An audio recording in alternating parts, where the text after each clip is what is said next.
सुगेस company Vedanta limited अपनी एक important board meeting रखने वाली है, लेकिन इसके अलावा और भी बहुत सी चीजें जो कि आज के इस वीडियो में समझेंगे। डीमर्जर से रिलेटेड सारा कॉन्सेप्ट आपको यहाँ पर एक बार फिर से समझेंगे कि क्या क्या डीमर्जर का कॉन्सेप्ट है वेदांता लिमिटेड से रिलेटेड। तो वीडियो को एंड तक देखना, बिना टाइम वेस्ट किए पहले आते हैं आपकी बोर्ड मीटिंग पर, जहां कंपनी ने मेंशन किया है अभी से 16 घंटे पहले यानी कि कल के दिन कि 25 फरवरी यानी वेडनेसडे कंपनी अपनी बोर्ड मीटिंग रखेगी। लेकिन ये बोर्ड मीटिंग वेदांता लिमिटेड के डीमर्जर से रिलेटेड नहीं होगी। ये बोर्ड मीटिंग होगी कंपनी के ऑर्डिनरी कोर्स ऑफ बिजनेस से रिलेटेड, मतलब कि जो कि हर कंपनी करती है उसी से रिलेटेड कंपनी की ये मीटिंग है, जहां कंपनी एनसीडीज से रिलेटेड अपना प्राइवेट प्लेसमेंट फॉर रीफाइनेंसिंग, मतलब कि अपने बिजनेस में पैसा डालने के लिए कंपनी ये बोर्ड मीटिंग रखने वाली है। अब कितना अमाउंट कंपनी इन्फ्यूज करेगी, क्या फाइनेंस यहां पर कंपनी करने वाली है, कितने एनसीडीज कंपनी इशू करेगी अपने खुद के लिए प्राइवेट प्लेसमेंट में, ये इस 25 फरवरी को देखने को मिलेगा। अपार्ट फ्रॉम दिस, अगली खबर, India must reassess US trade deal as Trump tariffs lose bite after supreme court ruling.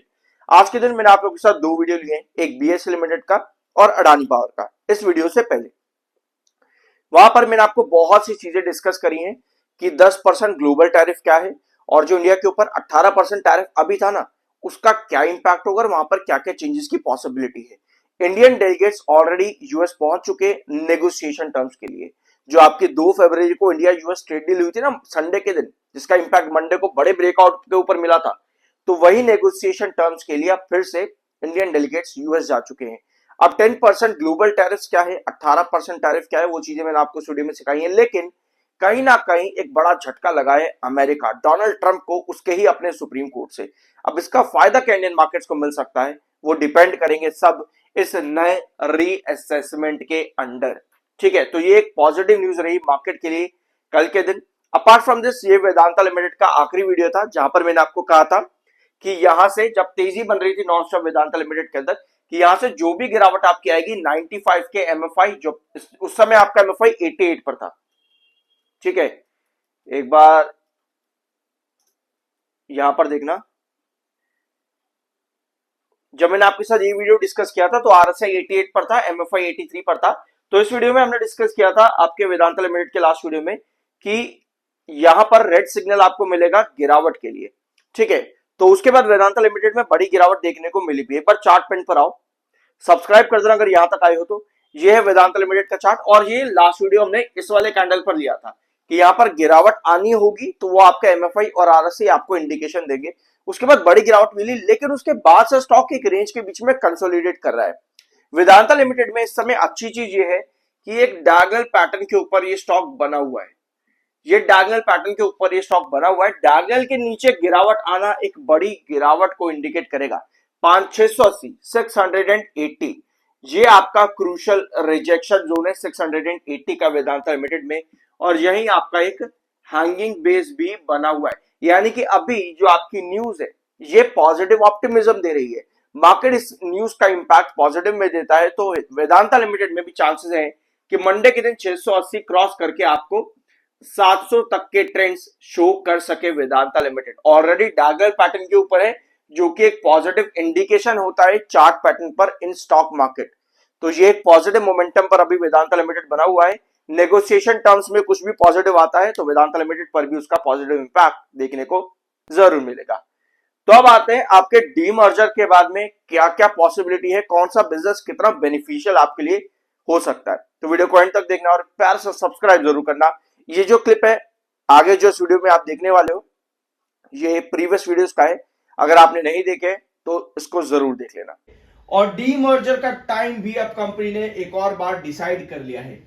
मार्च 2026 से एक्सपेक्टेशन है कि मार्च 2026 में कंपनी डीमर्जर कर जाए। इस बार 1:5 के रेशियो से इस बार डीमर्जर कंपनी का हो सकता है।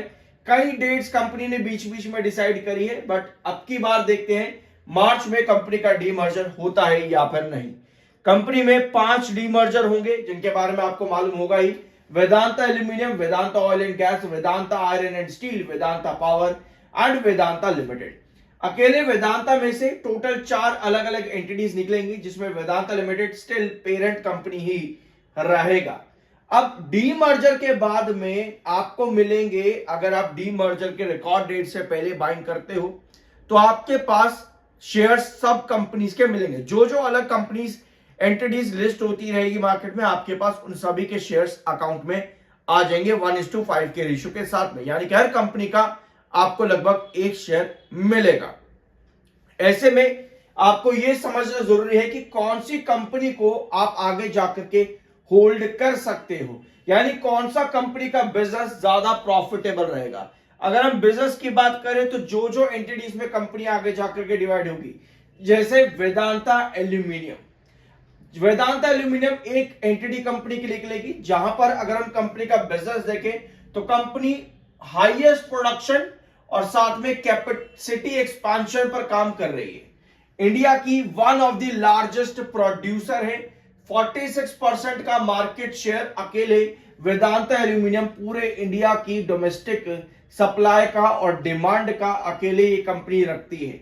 यानी कि पहली एंटिटी वेदांता एल्यूमिनियम कंपनी काफी स्ट्रांग दिख रही है अपने की बिजनेस ड्राइवर्स के अंदर, जहां कंपनी का कैगर इंप्रूव होने के चांसेस हैं 16% से फाइनेंशियल 28 में, और कंपनी का एमटीपीए भी इंप्रूव होने की पॉसिबिलिटी है। तो अगर हम वेदांता एल्यूमिनियम पहला एंटिटी कंपनी का देखें तो यहां बिजनेस परफॉर्मेंस कंपनी का काफी अच्छा नजर आता है, और कंपनी की फाइनेंशियल परफॉर्मेंस भी पिछले कुछ फाइनेंशियल ईयर में स्ट्रांग रही है। ऑल्दो कॉस्ट कटिंग कंपनी ने करी, जिसकी वजह से कंपनी की हायर कमोडिटी प्राइसेस भी बनी है, यानी कि पहली एंटिटी कंपनी की बहुत बढ़िया दिखती है। अगला बिजनेस जो आता है वेदांता ऑयल एंड गैस। अब इन सभी से आपको यह मालूम पड़ेगा कि जब डीमर्जर होता है उसके बाद कौन कौन सी कंपनीज पे हमको अपनी होल्डिंग और इंप्रूव करनी चाहिए और कौन कौन सी कंपनीज पर हमको एज इट इज अपने आप को रखना चाहिए या एग्जिट करना चाहिए।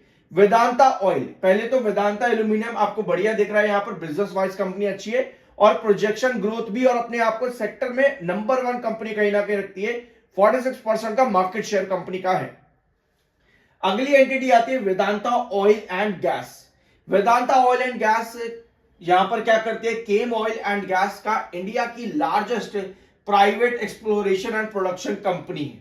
यह भी इंडिया की लार्जेस्ट प्राइवेट प्रोडक्शन कंपनी है, अ की पार्ट ऑफ वेदांता लिमिटेड, जो कि वेदांता लिमिटेड का भी एक इंपॉर्टेंट हिस्सा है, नेचुरल रिसोर्सेज जायंट भी है, और कंपनी लगातार डोमेस्टिक ऑयल प्रोडक्शन पर काम भी कर रही है। डोमेस्टिक ऑयल प्रोडक्शन की जब बात आती है तब कहीं ना कहीं आपके दिमाग में कंपनी का नाम आता होगा, वेदांता नहीं, अडानी विल्मार। डोमेस्टिक ऑयल के लिए अडानी विल्मार आपके दिमाग में बार बार नाम आता होगा, ऑल्दो उस कंपनी में काफी कुछ बदला है, जिसका फायदा कहीं ना कहीं इस कंपनी को, वेदांता ऑयल को, अपने डोमेस्टिक प्रोडक्शन पर पड़ता देखने को मिला in a positive direction. Essex company के राजस्थान, गुजरात, आंध्र प्रदेश और असम में भी है, और ये कंपनी भी अच्छा परफॉर्म कर रही है। अगर हम सेक्टर की बात करें, ऑल ओवर इंडिया में 25% का domestic oil, crude domestic oil company supply करती है।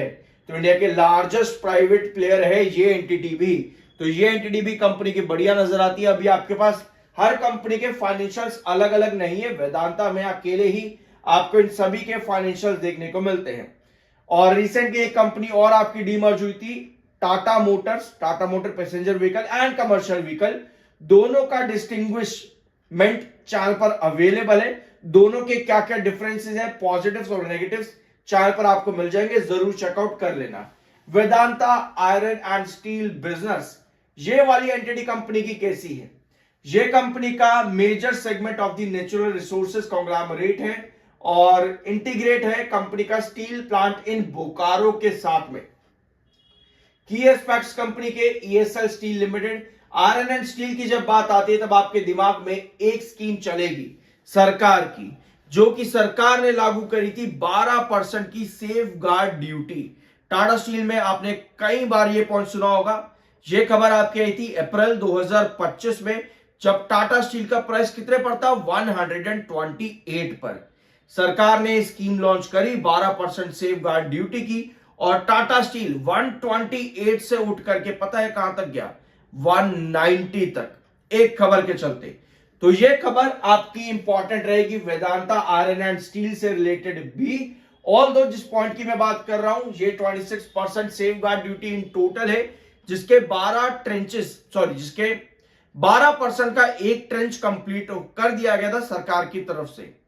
तो ये 26% टोटल सेफ गार्ड ड्यूटी जो है वो डिफरेंट ट्रेंचेस में जो है एस्टैब्लिश करी जा रही है सरकार की तरफ से, ताकि जो नॉर्थ नहीं साउथ ईस्ट एशियन कंट्री से जो भी क्रूड स्टील, कच्चा स्टील जो है, मतलब एक स्टील जो है क्रूड स्टील, उसको इंपोर्ट किया जाता है इंडिया की तरफ से, जिसकी वजह से इंडिया की डिमांड, प्रोडक्शन और कंजम्पशन पर नेगेटिव इफेक्ट पड़ता है।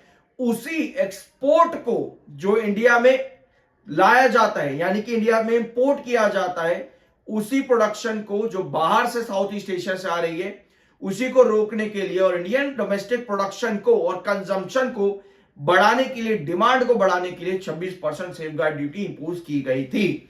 तो ये थी आपकी अप्रैल 2025 की अपडेट, जिसका फायदा अभी भी स्टील सेक्टर में लगातार बना हुआ है। तो वेदांता आयरन एंड स्टील के लिए भी ये इंपॉर्टेंट अपडेट रहेगी, ये मार्केट में स्टिल आज भी वैलिड है। तो ये बिजनेस भी कंपनी का अच्छा चल सकता है। अगला बिजनेस आता है वेदांता पावर, जो कि एक्सपेक्ट करता है आने वाले फाइनेंशियल ईयर्स के अंदर, जो 2 फाइनेंशियल ईयर आपके बचे हैं 28 तक के, 51% के एबिटा ग्रोथ पर लेकर के जाने में। और साथ में कंपनी कमीशन कर रही है 1000 मेगावाट का मीनाक्षी एंड 600 मेगावाट का एथना प्लांट्स। और यहां पर कंपनी अपनी डिमांड को भी बढ़ाएगी, क्योंकि कंपनी अपनी एनुअल ग्रोथ में 7 से 8% का इंक्रीज भी लाने वाली है। तो डेट रिडक्शन भी इस कंपनी ने किया है, वेदांता पावर ने। तो ये बिजनेस भी कंपनी का स्ट्रॉन्ग नजर आता है। और पता ही आप लोगों को पावर डिमांड कंजम्पशन 2030-32 तक के सरकार के भी काफी सारे प्लान्स हैं। बट एक जो छोटा सा कंपनी के ऊपर रहेगा इशू, वो रहेगा अपने आप को जीरो कार्बन एमिशन क्रिएट करने के ऊपर, यानी कि डीकार्बनाइजेशन। तो बस यही एक कंपनी के साथ इशू रहेगा। इसके अलावा बाकी अदर सेगमेंट्स में इससे सेक्टर पर ग्रोथ आपको डेफिनेटली देखने को मिलेगी। ये एंटिटी है आपकी वेदांता पावर बिजनेस, ठीक है, ये वाली एंटिटी आती है अगली। अब आते हैं आपकी लास्ट, यानी कि पेरेंट कंपनी वेदांता लिमिटेड, जो कि इन सभी कंपनीज को डीमर्ज करेगी। Vedanta aluminium, Vedanta oil and gas, Vedanta iron and steel, Vedanta power, और फिर आती है पेरेंट वेदांता लिमिटेड, जो कि will remain the listed parent entity housing Hindustan Zinc Limited, a new feature facing businesses। तो वेदांता लिमिटेड आपकी स्टिल पेरेंट कंपनी ही रहेगी। तो ये है अलग अलग बिजनेसेस जहां पर ये कंपनी डीमर्ज होने वाली है। जो सा बिजनेस कंपनी का ग्रो करेगा, इन्वेस्टर्स भी आपको वहीं ज्यादा एक्टिव होते देखने को मिलेंगे। डीमर्जर में ज्यादा इश्यूज इस चीज के आते हैं कि बिजनेस कौन सा अट्रैक्टिव है। अगर आप टाटा मोटर कमर्शियल और पैसेंजर व्हीकल में कंफ्यूज हो, दैट मींस कि आप कंपनी के बिजनेस को नहीं समझ पा रहे। और एफआईआईज, एफपीआईज या पर हायर इन्वेस्टर्स यही देख करके काम करते हैं कि कौन सा बिजनेस डीमर्जर के बाद में प्रॉफिटेबल हो सकता है।